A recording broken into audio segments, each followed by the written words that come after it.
guys, it's Matt, and you'll never believe what happened to my brakes. Catastrophic failure.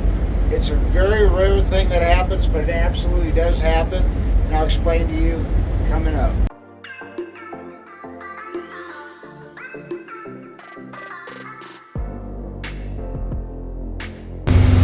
Alright, hey guys, like I said, this is what happens to the brake rotor when it splits.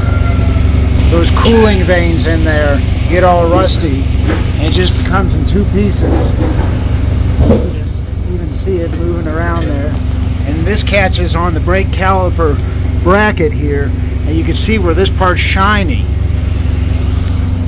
And so if you ever feel your truck like pulling you back, your trailer pulling you back, and you have disc brakes, check it out. You can barely see it between this dust cover, but you'll see the outside of one of the rotors shiny, or two sides of the rotor, and they won't be perfectly even, and you might actually be able to see where it's shiny on the caliper too. But it happens so rarely, no one knows, what it is, and you might spend a long time diagnosing it, thinking that the caliper is just seizing or something like that, or you have an air leak. But what it is the whole brake rotor just splits in half, and these are really tough to find too. So good luck if this happens to you. You can see this is the brake caliper, and that shiny part, like I said, is the face of the rotor. But if you can see the edge, it's going to be hot. The edge right here is shiny. On the other side of the rotor, you can see it's all rusty. But it's shiny here from rubbing on this caliper bracket, because like I told you, look how close that tolerance difference is. Now these are usually flush with each other, but you can see they're just half a centimeter off or so. And just that little bit shows that they're completely separated, and it's going to lock up eventually.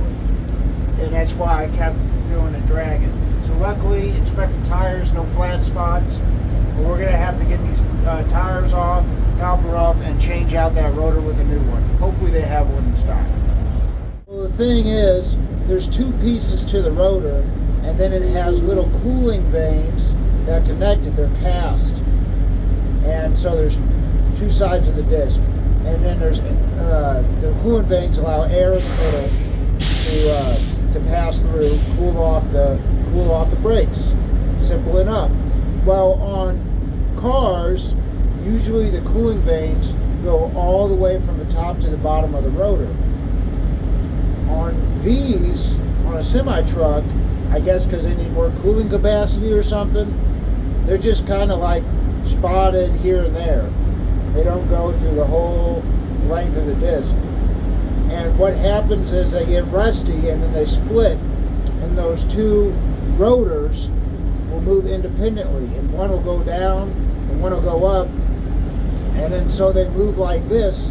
And what happens is you can see that caliper is so tight with the rotor, such close tolerances, it's probably only about that far away. So any movement at all with that rotor is going to cause it to rub up against, and I'll show you here in a minute. The outside of the rotor is shiny. Usually, obviously, the brake pads are only rubbing on the face of the rotor, but not the edge. So you can see the edge of this one's shiny. It's super hot, way hotter than the other brakes too. It's another sign. But luckily, I caught it. I felt it dragging, pulling me back a little bit. And since I've seen this before, I caught it, and before this tire got locked up, flat spotted, or even made it completely flat. Because when you got a loaded trailer, this tire locks up at 70 miles an hour. If you stop it as soon as possible, it'll burn off enough tread to actually completely blow both these tires. And you can't get it towed. You can't cage the brakes or anything. You have to take the whole brake assembly off or chain up the axle to even just get it moved to a shop. Now, not a lot of shops carry a lot of disc brakes, so you can be SOL. But hey, let's check out what we can see of this disc brake, and maybe when shop ends up working on it, we can get a closer look.